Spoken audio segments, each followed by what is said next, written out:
Alright, next topic on the list are traders. What do traders do? Yeah, obviously they sell and buy goods. 45,000. 50 fucking thousand. Yeah. But also offer quests which result in their trader level rising. Furthermore, some of them offer services like clothing, repairs and insurance. Don't worry, we will look at all of those subjects one by one, and at the end of the course, which trader gives you the most money for certain items. So, first let's go over the different traders and what they're good for. First we have Rapport.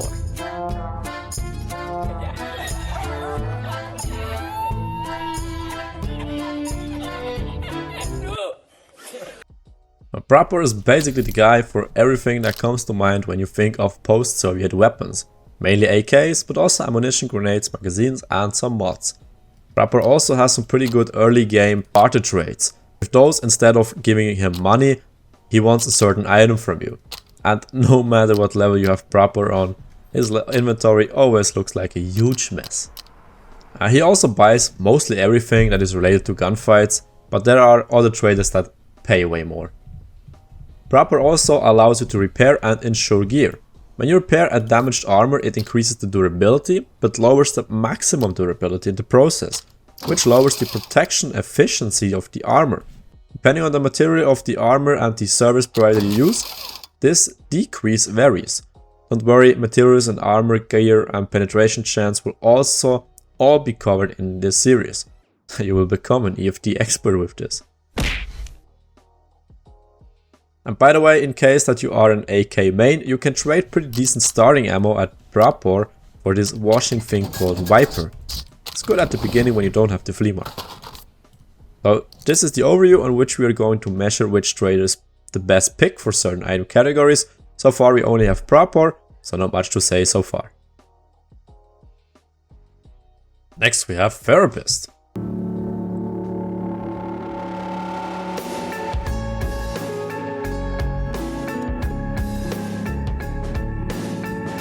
Bonjour, mon chéri.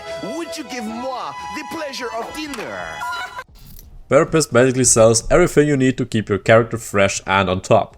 Medical supplies, food, information, keys, and later on some pretty good containers. That just saves space.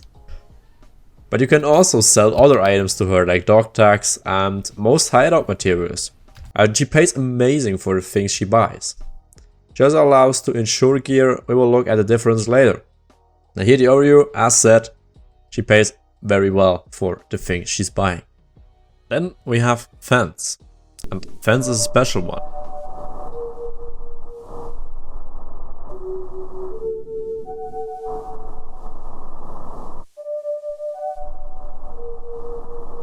He got everything. The way this works is that whenever somebody sells something to Fence, it will appear in his inventory after some time. That's basically an open player market, an alternative to the flea market. So let's sell those mods, then reload and filter for weapon mods and reload them a couple of times, then it should appear eventually.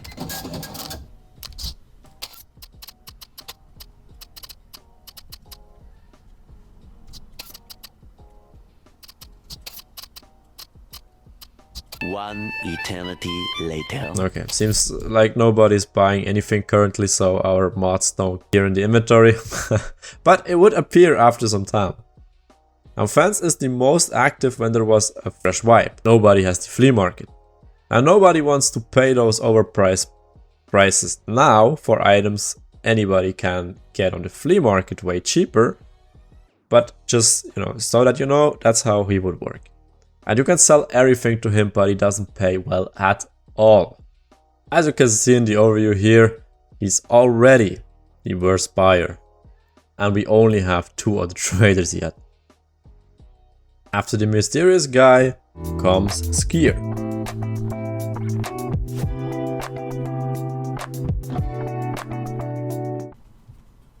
Skier is the guy when it comes to weapon parts, which will be very important when we want to mod a weapon. Don't worry, this will also be covered in another video. In terms of weapons, he basically sells everything that isn't full auto. Adar, shotgun, sniper rifles and so on. The amount of weapon parts that he offers becomes insane when you get him to higher levels. He also buys almost everything. But does he pay well? We'll see in a second. He also offers repairs that are more expensive than what Proper offers, but therefore the armor loses less points than with Proper. Alright, back to the big question, how well does he pay? He's about on the same level as Proper. That means pretty bad. Then we have the classic movie villain, Peacekeeper.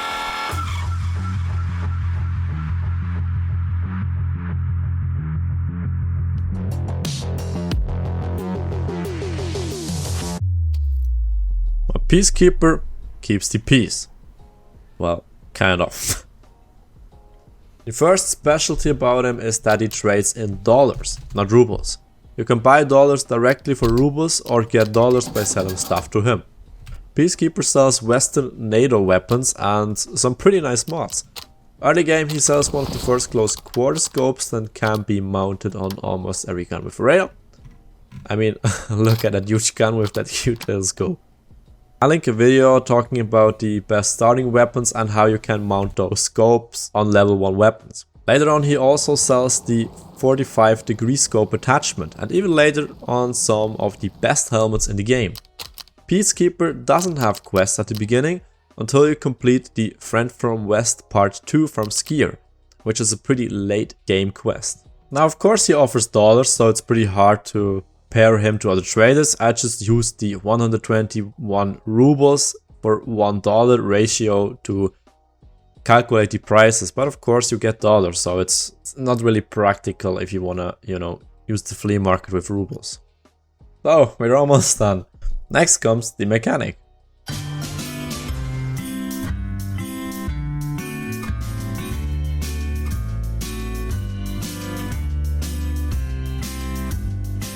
Now when I think of mechanic, then because of trades, because some trades are really impressive, pre-modded weapons and gear, and it only gets better. Higher level he trades some insanely impressive weapons.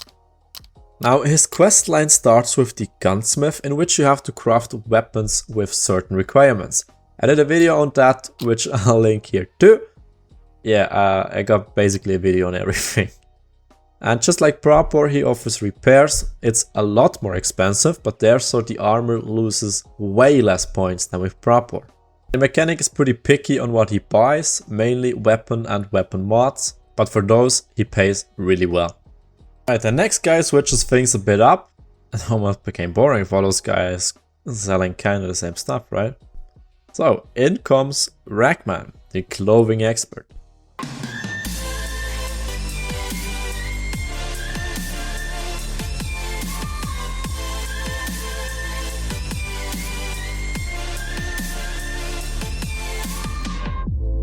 Ragman sells everything you need in terms of gear. Armor, backpack, rigs, helmet, headset and so on. At the beginning pretty limited, yeah, but later on, oh my. He's got some serious stuff in his inventory.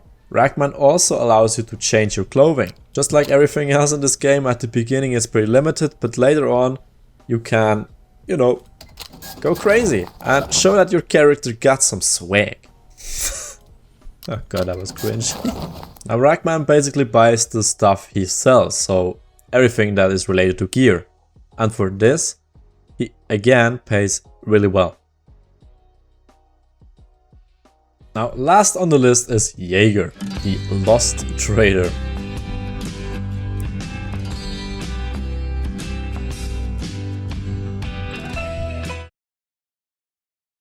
Now the first obvious difference is that he's actually locked. Now you have to unlock him by completing the introduction quest from Mechanic and find his leather in the woods. I don't know, seems like he got lost there, which is understandable with all those trees and snipers on the map. By the way, this mission is also covered in another video. To be honest, I have no idea how to classify the stuff he sells. Some hideout resources, night vision stuffs, shotguns he seems to like. It's probably the most accurate description I can come up with. Now, Jaeger is also pretty picky on what he buys, and he pays decent. Not the best, but okay. So, who do you sell your stuff to?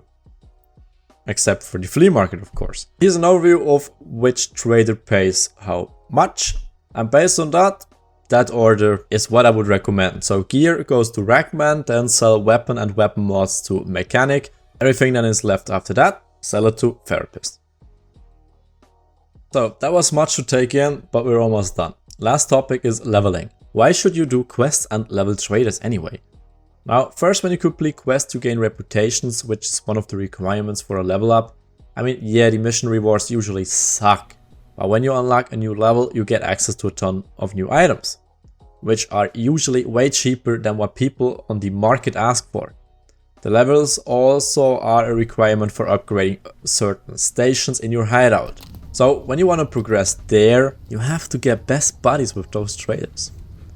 You can see the reputation changes on each quest. Some decrease the reputations with other traders. Seems the trader club got some drama going. Now, what is the hideout, you're asking? Why should I upgrade a hideout? Good you bring that up, because that's the topic on this video. Thanks for watching. I know it's been a long video. Of course, if it helped you out, a like is appreciated, subscribe for more, and also share it to help other beginners in the game. And see you in the next video. Bye!